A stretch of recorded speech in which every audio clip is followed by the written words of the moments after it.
Hoje é dia 21 de março e é considerado o Dia Internacional da Síndrome de Down. No Brasil, estima-se que a população de portadores da Síndrome de Down esteja próximo de 300 mil pessoas. Mais do que falar em números e estatísticas, precisamos entender mais sobre essa síndrome, suas causas e como conviver da melhor forma em todos os casos. E para isso, hoje com a gente aqui nos estúdios, a doutora Renata Paulillo, que é pediatra e neurologista infantil pelo Hospital das Clínicas de São Paulo e vai nos explicar mais sobre esse assunto, né? Então, com muito carinho, a gente quer aqui receber, vamos saudar, vamos convidar. Doutora, seja muito bem-vinda, que honra recebê-la aqui nos estúdios do Saúde e Fé, doutora. Muito obrigada pelo convite, pela oportunidade de vir aqui falar sobre a Síndrome de Down, nesse dia tão importante que a gente comemora. Eu tenho certeza que a gente vai aprender bastante, viu, gente? Mas olha, antes de começarmos o nosso bate-papo com a doutora que já está aqui, vamos conhecer a história da Alessandra. Ela é funcionária pública, mãe de 3 filhos, o Lucas, a Larissa e o mais novo, o Lourenço, que é portador da Síndrome de Down. A Alessandra vai dividir com a gente um pouco de sua experiência de ser mãe de uma criança especial. Ah, se todo mundo pudesse dizer, você é especial para mim. Todo o seu aprendizado e principalmente sobre o amor. Vamos acompanhar.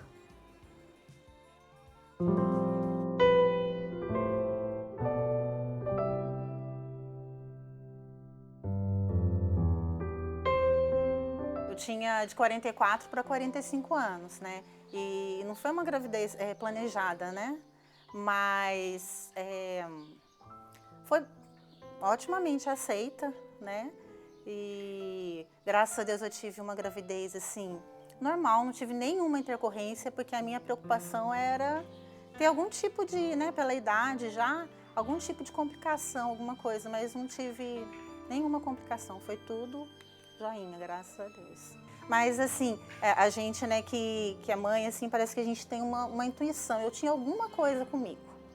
Porque a gente sempre ouve falar que a questão da idade, né, ela é, assim, vamos dizer, quase que determinante para algum tipo de deficiência, algum tipo de alguma coisa que poderia, né?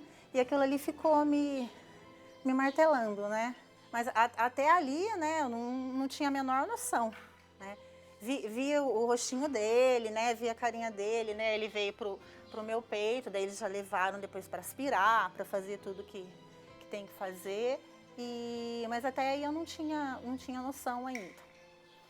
Eu só fui ter assim um pressentimento, não uma ideia, porque logo isso foi, o Lourenço nasceu umas 5 e pouco da tarde e no outro dia de manhã, a médica veio conversar comigo. Se eu tinha feito todos os exames, tudo certinho. Eu falei, não fiz. Ela queria ver os exames. E aquilo ali já, ela não foi assim direta, mas aquilo ali já me acendeu alguma coisa. Eu falei, tem alguma coisa aí, né, que... O meu medo era só assim, o medo daquilo que era desconhecido. Porque eu nunca tinha convivido assim com nenhuma criança Down. Né, assim, no meu círculo, coisa. Eu vi alguns, né, e eu sempre soube, assim, dessa questão da amorosidade deles, do carinho, de como eles são, né, afetuosos, mas no meu círculo eu não tinha essa convivência, eu não conhecia, né, sabia a questão do que seria a síndrome de Down, né, de um cromossomo a mais, né, no par 21, mas nunca tinha convivido. Ele é uma criança como qualquer outra. A gente tem que chamar atenção, a gente tem que ficar bravo, né? E às vezes a gente acaba levando às vezes por um lado assim de querer minimizar, de infantilizar e não, né? Ele tem que ser tratado como uma criança normal é tratada, de ter limite, de não, porque é uma criança normal como qualquer outra. Deus, ele escreve, né? Certo por linhas tortas, né? Eles falam. Eu acho assim que o Lourenço, ele veio para unir muito mais a nossa família.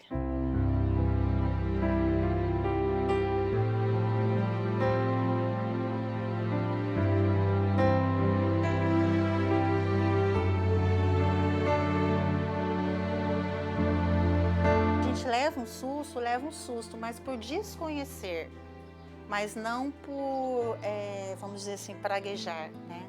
não por querer falar, meu Deus, por que comigo? E hoje eu vejo assim, graças a Deus que foi comigo, entendeu? Porque a gente passa a dar valor para outras coisas. A gente vive num mundo tão corrido, tão corrido, tão corrido, e você às vezes não enxerga essas pequenas coisas, esse amor, esse carinho, o olhar do Lorenzo, a maneira como ele né, olha pra gente, às vezes você acaba passando batido. E esse fato da síndrome, né, da LC Down, fez com que a gente, acho que, parasse mais, né, que desse uma pausa na nossa vida, para a gente perceber essas pequenas coisas que são os verdadeiros valores, né? O quanto amor tem ali, né? O quanto carinho tem ali, o quanto a gente pode se dedicar, porque é uma dedicação assim 100%, né? A gente tirou o foco da nossa vida, né? Para viver assim em função dele, ajudando ele, mas na verdade é ele que acabou nos ajudando.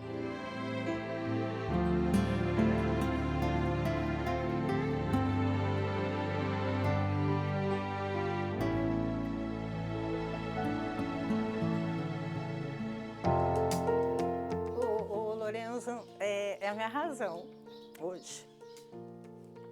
É a razão da Larissa, é a razão do Lucas, é a razão da minha mãe, é a razão de todos nós. E ele é tudo pra gente. Obrigada, só isso que eu diria a ele. Por você ter escolhido a nossa família, né? Porque foi um presente muito grande, um presente poder cuidar dele, fazer tudo por ele, mas um presente assim que trouxe um círculo de amizade também pra gente, assim, abrir um leque muito grande, uma possibilidade de a gente conhecer outras famílias que passam pelas mesmas dificuldades, mas que têm as mesmas vitórias, e de perceber assim o quão abençoado nossa família foi.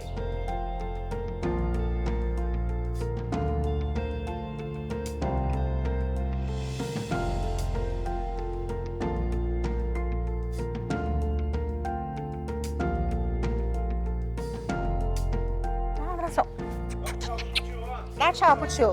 Faz assim, tchau. Dá tchau.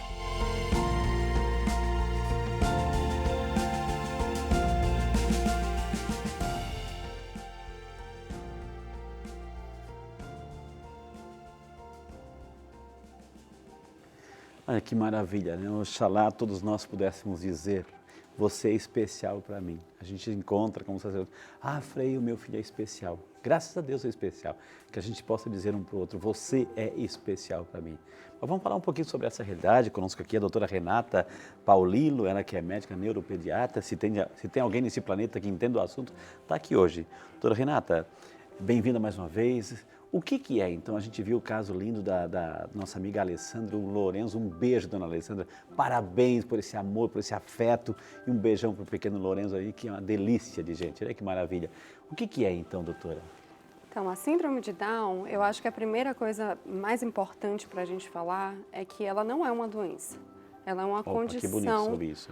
É uma condição que algumas pessoas têm, né? Uma condição genética em que a pessoa tem um cromossomo a mais, o cromossomo 21, material genético a mais. E essas pessoas, elas têm características físicas, elas podem ter problemas de saúde, que são mais comuns nas pessoas com síndrome de Down, mas ela não é uma doença.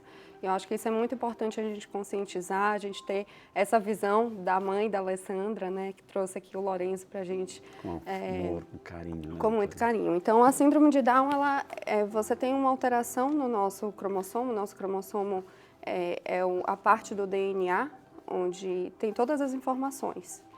E o cromossomo 21, ele está presente em 2 cópias, em todos os indivíduos. E nas pessoas com síndrome de Down, ele está presente... Ou seja, então é algo genético. Você genético. Já nasce com esse plus aí, doutora. É aquilo que a gente ouve também de trissomia do 21, é isso? Exatamente. É por isso que chama de trissomia do 21. Né? Porque em vez de 2 cópias do cromossomo 21, a gente tem 3 cópias. Né? E isso pode acontecer de alguns mecanismos genéticos, tanto pela duplicação desse cromossomo, como pela translocação desse cromossomo. Tem algum fator hereditário, por exemplo, assim, lá atrás eu ouvi dizer que na minha família teve alguém também. Então isso vai passando, pode ser algo hereditário, doutor, assim, ou não, é algo que a pessoa nasce, não sei se eu posso usar o termo um acidente, não sei lá. Isso, na maioria das vezes é o acaso mesmo. Né? Então, não existe esse conceito de hereditariedade. Então, nada do de pai e da mãe se passando culpar, um para o outro. né? No entanto, tem um tipo de alteração genética, que é justamente essa translocação, que pode ser hereditário, mas ela está presente em apenas 1 a 3% dos casos de síndrome de Down. Então, é importante que no momento que se faça o diagnóstico, seja feito o teste genético, né, para ter o aconselhamento genético, então, justamente das famílias saberem o risco de acontecer de novo, mas em mais de 98% dos casos é casual, é ao acaso. Entendi. Então, acontece sem a gente poder prever. Isso é importante de dizer, através da resposta da doutora Renata, que nada de culpar o pai, nada de culpar a mãe, porque a tua família, é porque a minha família, é porque... Não tem isso, né? É o acaso, é a lei da natureza, enfim. Pelo contrário, pegar esse dom e trabalhar com esse dom dado por Deus, enfim. Agora, doutora Renata, como é que isso já se manifesta nos primeiros dias de vida ou tem um prazo para o pai e para a mãe perceber alguma coisa, doutora? Já no nascimento. No nascimento a gente já consegue fazer o diagnóstico. Inclusive hoje a gente consegue fazer o diagnóstico antes do nascimento. Mas no nascimento é chamado a atenção pelas características físicas, Okay. né, da síndrome de Down, que são comuns à maioria das pessoas com síndrome de Down. E quando você faz o diagnóstico, a partir daí você começa a ter que tomar alguns cuidados, né, para as pessoas. O ultrassom não revela. O ultrassom, ele não revela a síndrome, mas ele pode dar algumas dicas. Então, o que é que você pode fazer enquanto você ainda está grávida, né? Tem alguns exames que hoje estão disponíveis, né? No ultrassom, existe uma medida da translucência nucal, que se ela vem alterada, e isso você faz no ultrassom do primeiro trimestre, isso fala a favor de alguma doença genética cromossômica, mas não necessariamente a síndrome de Down. Hoje em dia também está disponível um exame de sangue, que você pode coletar também no início da gestação, a partir da 10ª semana, que ela detecta tanto a síndrome de Down como outras doenças genéticas. E você tem também os exames invasivos, né? Então, quando você tem alguma suspeita por algum motivo, alguma alteração cardíaca no ultrassom obstétrico, e você pode fazer um exame de coleta do líquido da placenta do bebê e analisa os cromossomos ainda na placenta. Entendi. Então, assim você pode fazer o diagnóstico antes, ou você pode fazer o diagnóstico no nascimento, quando você tem essa suspeita depois que o bebê nasce. Doutora Renata, a senhora falou de características, nós temos a nossa tela virtual e eu gostaria de convidar a senhora para descrever melhor aqui, inclusive, um desenho de uma criança, por favor, então a senhora, para identificar, para quem está em casa, ter uma informação completa aí, a senhora trouxe as características, doutora, por favor. Então, tem 3 características que são as mais comuns, assim, que tem em todos os pacientes com síndrome de Down. São os olhinhos puxados, né, e com essa prega aqui, que a gente chama de apicanto, que ela é mais fechadinha, e a cabeça, que é menor, a microcefalia, a braquicefalia, também atrás da cabeça, a cabeça mais plana, né. Então, essas são 3 características que estão presentes em praticamente todos os pacientes com síndrome de Down, todas as pessoas com síndrome de Down. E tem outras características que a gente pode ver também. As orelhas, elas são pequenas, o nariz é mais achatado, a boca é pequena, normalmente a boca fica aberta, com a linguinha para fora, né? Você pode ter alterações oculares, com manchas, as mãos são curtas, você tem essa prega aqui na mão, que é a prega única ou siamesca, que é a prega palmar, que é muito típica. Nos pés também, você tem essa separação entre o primeiro e o segundo dedo do pé, que é muito típico também da síndrome de Down. Exatamente, nessa foto dá para ver bem, né? A cardiopatia, que é o problema do coração, também está presente em praticamente 50% das pessoas com síndrome de Down. Então, quando a gente faz o diagnóstico, a gente é obrigado a fazer a avaliação da parte cardíaca para ver se há alguma alteração, né? Outras características, o cabelo mais liso, a pele mais branca. Então, são características que quando a gente olha o bebê, logo no nascimento, a gente tem que pensar nesse diagnóstico. Eu gostei do que a senhora falou, que não é doença, primeiro não é doença. E, doutora, a criança nascendo com essas características, ela não, já no nascimento, não corre risco de vida, doutora, assim, porque nasceu assim? Não. Não, definitivamente não. Né, quando você tem condições, problemas de saúde associados, que podem acontecer em variados graus, em algumas pessoas que não tem como a gente definir antes, a gente faz o diagnóstico à medida que a gente encontra com o paciente, você pode ter problemas de saúde. Então, por exemplo, a cardiopatia, né, você tem que já fazer o diagnóstico, encaminhar para o cardiologista pediátrico, fazer os exames para ver se há necessidade de medicamento, de cirurgia, né, mas com acompanhamento correto não corre risco de vida por conta do diagnóstico de síndrome de Down. A pessoa ela vai se adaptando no seu crescimento, no seu desenvolvimento. O fato de nascer com microcefalia, ela fica dependente demais, ela não consegue amamentar, por exemplo, ou isso é um instinto natural que vai acontecer, doutora? Algumas crianças com síndrome de Down têm dificuldade de amamentação, não pela microcefalia em si, mas principalmente pela hipotonia. São bebês que são mais molinhos, né? Então, às vezes, eles têm mais dificuldade porque a musculatura dessa região ela é mais frágil. E precisa da ajuda, às vezes, do profissional, do fonoaudiólogo, né? Mas não necessariamente vai ter um problema por conta disso. A questão da microcefalia, do tamanho da cabeça em si, a gente, inclusive, tem curvas de crescimento da cabeça específicas para a síndrome de Down. Isso afeta o desenvolvimento, de repente, cognitivo, intelectual? Pode afetar, doutora? Sim, com certeza. Então, o atraso do desenvolvimento neurológico, né? Então, a demora para andar, para falar, para correr, pode sentar, ser uma demora, sair da fralda. Uma demora, um atraso. Um atraso. Ela vai ocorrer em praticamente todas as pessoas com síndrome de Down. Então, se, por exemplo, a gente tem hoje um parâmetro de que uma criança sem síndrome de Down anda com 1 ano a 1 ano e 3 meses, a criança com síndrome de Down ela pode demorar até 2 vezes mais esse tempo.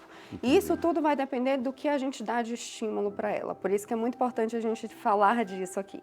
Então, fazer o diagnóstico da síndrome de Down significa que a gente tem que tomar alguns cuidados com a criança, tanto em termos médicos, de exames, acompanhamentos, né, mas principalmente de estimular essa criança. Quanto mais ela for estimulada mais precocemente, menor vai ser esse atraso do desenvolvimento dela, dificuldade intelectual, né, e desenvolvimento ao longo da vida. Gente, eu estou fazendo as minhas perguntas e você também pode participar e encaminhar a sua pergunta. Temos nas nossas redes sociais, nosso WhatsApp 12 9727 6383 para você encaminhar a sua pergunta. Doutora Renata, se tem alguém nesse planeta que entende do assunto, está aqui hoje, minha gente. Aliás, hoje é o dia de se falar disso, abertamente. Hoje é o dia de se falar disso. Todo dia, claro, mas hoje em especial. Existem graus, ou seja, quando a criança nasce com síndrome de Down, é o mesmo padrão para todas elas ou existem graus diferentes, doutora? Não existem graus, mas existem acometimentos diferentes, como eu falei, de diferentes órgãos. Então, você pode ter 70% de chance de ter erro de refração, da necessidade de usar óculos, né, miopia, astigmatismo. Você pode ter até 70% de chance também de ter um déficit auditivo, 50% de chance de ter problema cardíaco, problemas intestinais, né? Então, à medida que, se você tem acometimento desses diferentes órgãos, você pode ter graus diferentes de manifestação da doença nesse sentido. Algumas coisas são universais, então todas as pessoas com a síndrome de Down vão ter, né, como as características físicas e o atraso do desenvolvimento neuropsicomotor, a deficiência intelectual, outras coisas não.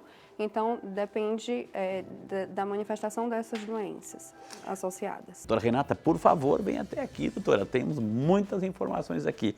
Essa é a doutora Renata Paulino, ela é médica neuropediatra. Se tem alguém nesse planeta, gente que entende do assunto, está aqui hoje, viu, doutora? Doutora, a gente viu o caso ali no primeiro bloco emocionante da dona Alessandra, que mostrou o Lourenço com orgulho. É assim para todas as famílias que têm essa realidade, doutora? Não. Eu acho que hoje ainda existe muito preconceito, né, da síndrome de Down, por isso que é importante a gente ter um dia internacional de conscientização, que a gente possa falar abertamente sobre isso. Conscientizar as pessoas de que não é uma doença, como a gente falou. Exato, graças a Deus. E que é uma condição de saúde que elas vão ter características físicas, características da própria pessoa e que tem todos os direitos a viver, tem uma vida a viver e que precisa do amor, do carinho e da compreensão da sociedade.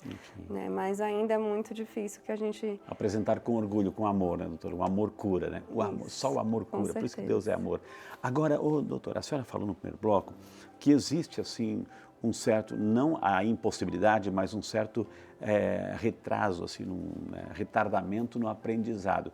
Portanto, eu tenho que levar a criança com síndrome de Down em outro colégio ou eu posso trabalhar na convivência normal, doutor? Se é que a gente pode... Às vezes, o normal é anormal, enfim. Né? Ou seja, eu tenho que isolar a criança?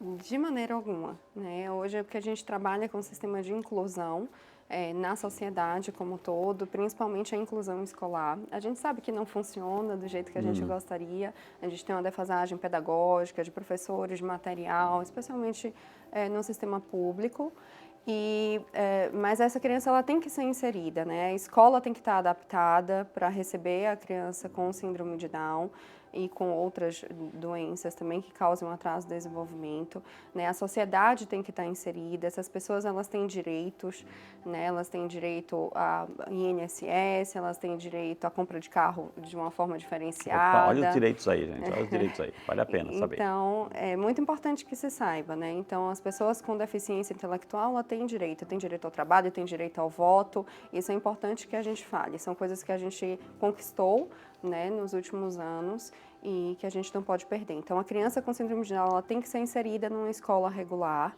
né, desde cedo. Ela não, a não ser que exista algum problema médico que impeça ela de ir. Agora, doutora, assim, antes de passar para o nosso WhatsApp, porque aqui as pessoas têm vez e têm voz, por exemplo, há uma preparação, a mãe recebe, a mãe é mãe vai acolher independente de qualquer coisa, mãe é mãe, né?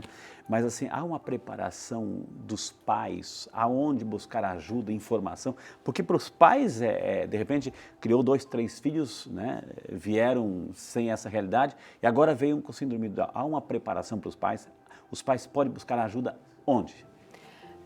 Hoje, quando a gente consegue fazer o diagnóstico antenatal, o serviço de obstetrícia, né, pode já fazer essa preparação, né, de quais as demandas que o bebê vai precisar no futuro, né, e ao fazer o diagnóstico também a família tem que ser encaminhada para um serviço multidisciplinar, né, então com profissionais médicos, psicólogos, terapeutas ocupacionais, fisioterapeutas, fonoaudiólogos que vão abraçar essa família tanto no sentido terapêutico quanto no sentido também. E existem hoje também associações, então se a gente hoje com o advento da internet, né, a gente consegue. Então, tem o Movimento Down, tem a Associação de Pais com Síndrome de Down, tem a própria ACD e a APAI, né, que cuida das crianças com deficiência intelectual. E tem oficinas, tem palestras e também o apoio do serviço social para essas famílias. E o nosso carinho, nosso apoio a todas as entidades que lidam com o trabalho. A doutora citou aí a APAI, enfim, a ACD, então nosso carinho, nossa gratidão, nosso reconhecimento pelo trabalho belíssimo. Doutora, como eu estava dizendo aqui, a pessoa que assiste, que acompanha, tem vez e tem voz. E está interagindo pelas nossas redes sociais. A Bianca Cardoso, um beijo, Bianca. Obrigado pela participação. Bom dia, tenho um filho com síndrome de Down com 37 anos. Não consigo levá-lo ao médico para qualquer consulta. Ele esteve doente, não deixou o médico consultá-lo. Também não consigo levá-lo ao dentista. Enfim, é tudo muito difícil. O que posso fazer aí a nossa amiga Bianca de São Paulo, doutora? É muito difícil mesmo, né? Porque tem essa questão da sociedade não conseguir se adaptar, né? O filho da Bianca já está com 37 anos, então tem toda a dificuldade de transporte. Tem vontade própria, né? Entendeu? Exatamente. E a gente sabe que à medida que as pessoas com síndrome de Down crescem, elas podem ter mais problemas comportamentais, distúrbios psiquiátricos, problemas de memória, né? Então, o que eu recomendo à Bianca é que ela procure o serviço de saúde mais próximo da sua casa, né? A pessoa com síndrome de Down, ela tem direito à saúde, então ela não pode ficar excluída, ela tem que ser avaliada pelo médico. E se ela está com problemas comportamentais que não permitem que seja até avaliada, né, precisa passar com um colega neurologista ou psiquiatra para ver se necessita de alguma medicação para melhorar esse quadro. Com amor, nada de força, né, doutora? Nada de violência, né? De jeito nenhum. A nossa amiga Gabriela Oliveira, que é de São Bernardo do Campo. Obrigado, Gabriela. Deus abençoe você, viu, querida? Bom dia, tenho um irmão de 22 anos com síndrome de Down. Ultimamente tem dado convulsões nele. Me parece que sente dores fortes na cabeça. Ele não fala, também é autista. Se uma criança chorar perto, ele fica muito nervoso e até se debate. Estamos preocupados com ele. Qual profissional procurar nessa situação? Pergunta a nossa amiga Gabriela, doutora Renata. Então, Gabriela, obrigada. É muito importante que procure um profissional neurologista nessa situação, né? Então, mais ou menos 7%, 10% das pessoas com síndrome de Down podem ter crises convulsivas, epilepsia, né? E o transtorno do espectro autista também está presente. Então, a gente precisa cuidar, tratar bem as crises, cuidar do comportamento, para que ele viva com mais qualidade de vida. Então, eu te recomendaria procurar um colega neurologista, um psicólogo e toda a rede de apoio também. Que maravilha, temos mais perguntas. Vamos no Rio de Janeiro. Obrigado, nossa amiga Maiara Ferreira, acompanhando o Saúde e Fé e participando. Você também pode fazer a mesma coisa todos os dias, participar. A Maiara faz a seguinte pergunta: bom dia, está cumprimentando a gente aqui. Ela tem 36 anos, tenho 2 filhos e quero engravidar novamente. Gostaria de saber quais os riscos do meu bebê nascer com síndrome de Down, pergunta a nossa amiga Maiara, doutora Renata. A pergunta da Maiara é muito importante, obrigada, Maiara, porque o risco do nascimento com síndrome de Down, como a gente falou aqui, é o acaso, mas um fator de risco que tem é a idade materna, né? Então, à medida que a mãe ela se torna mais velha, isso principalmente acima dos 35 anos, esse risco aumenta. A gente considera que o risco seja de 1%, até os 35 anos, e com 40 anos, uns 2%, e vai aumentando isso. Então, não tem como a gente estimar com certeza o seu risco, mas é um risco de 1%. Eu sugiro que você converse com o seu obstetra, né? Mas esse não é um impedimento para que você engravide, que você tenha uma criança da maneira que ela vier, ela tem que ser amada. Com certeza, olha aí, você, que dica valiosa. Enfim, já está casadinha aí, estão casadinhos, né? Estão planejamento dos filhos, não demora muito para receber esses dons de Deus aí, viu? A Fabiana Silva, de São Paulo também, capital. Obrigado, Fabiana, Deus abençoe você pelo carinho. Bom dia, minha irmã está com 25 anos e tem síndrome de Down. Há um mês está com medo excessivo de tudo, principalmente do banheiro. Chora muito e começou a se bater e arrancar os cabelos. Já levamos ao neurologista, está tomando remédio, mas o medo não passa. O que devemos fazer? Algum trauma, doutora? Assim, por que esse medo?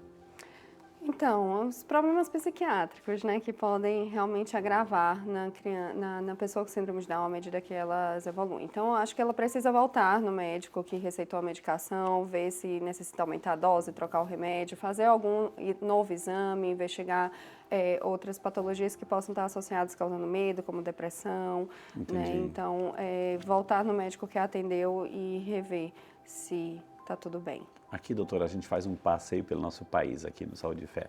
A Marina de Macedo agora é de Osasco. Obrigado, Marina, que Deus abençoe você e sua família, viu? Bom dia, meu filho nasceu com síndrome de Down, já levamos ao cardiopediatra e graças a Deus o coração está 100%. Estou perdida, com medo e sem orientação. Quais os especialistas que ainda tenho que levá-lo? Olha só, é um típico de uma mãe, doutora, que quer se munir de todas as informações para melhor saber lidar com essa realidade, viu? Parabéns, Marina, viu, doutora? Então, Marina, eu te recomendo aí, primeiro no pediatra, né? O pediatra é um profissional que está habilitado a cuidar de pessoas com síndrome de Down e ele vai fazer uns encaminhamentos para os demais especialistas. De um modo geral, a criança com síndrome de Down no primeiro ano de vida precisa passar no oftalmologista para ver as questões da visão, no médico otorrinolaringologista para ver a questão da audição, o cardiopediatra você já passou, mas o mais importante de tudo é aquilo que a gente falou, a estimulação precoce. Então, tem os profissionais que trabalham com isso, o fisioterapeuta, o terapeuta ocupacional, o fonoaudiólogo, que vão cuidar do desenvolvimento do seu bebê. E isso é essencial e o pediatra vai conseguir te endereçar a esses profissionais. Doutora, hoje é o dia 21 de março, é o dia mundial, não de combate, ninguém quer combater nada, pelo contrário, incluir. Então, para quem está em casa, para a nossa sociedade ainda um pouquinho preconceituosa, uma mensagem, doutora, assim, para a gente celebrar bem esse dia e todos os dias, assim, com amor, com carinho, com esses presentes que o céu nos manda, doutora. Então, a síndrome de Down é a alteração cromossômica mais comum que a gente tem, né? São pessoas que nascem com a condição genética de vida, que as representam através de características físicas, mas são pessoas que devem ser amadas, estimuladas, incluídas na sociedade, como todas, e cuidadas com carinho por suas famílias e por nossa sociedade. Então, eu recomendo que se você tem alguém com síndrome de Down na sua família, na sua comunidade, né, veja essa pessoa com esses olhos que a gente está falando aqui e não deixe de procurar ajuda, não deixe de procurar apoio, porque é isso que vai fazer ela crescer bem. E quando você ouvir que alguém diz assim, eu tenho um especial em casa, graças a Deus, todos nós possamos chamar um ao outro de especial. Hoje tivemos a alegria de conversar com a doutora Renata Paulillo, neuropediatra. Quem quiser entrar em contato, temos o site aqui, gente. doutorarenatapaulillo.com.br para você aí entrar em informações. Tem informações, tem vídeos, tem contatos, enfim, vale a pena. Doutora, antes de dar até breve, eu quero fazer a entrega de um presentinho para a senhora, doutora. Eu virei história em quadrinhos, gibizinho, eu converso com as crianças, a importância de cuidar da saúde desde pequenininho, que eu gostaria que a senhora recebesse. Muito obrigada. E uma imagenzinha também de São Peregrino, protetor contra o mal do câncer. Gostaria que a senhora levasse com muito carinho. Muito obrigada. Eu queria imensamente agradecer. A senhora se comunica muito bem, é muito simpática, eu tenho certeza que o recado foi dado. E se entrarmos em contato para outros temas dentro da sua área, a senhora voltaria aqui no Saúde e Fé, doutora? Com certeza. Obrigado, linda. Que Deus abençoe. Eu vou Obrigada. pedir licença que muita gente também pede oração, tá bem, doutor? Eu faço questão também de rezar pela senhora, tá bom? Muito obrigada.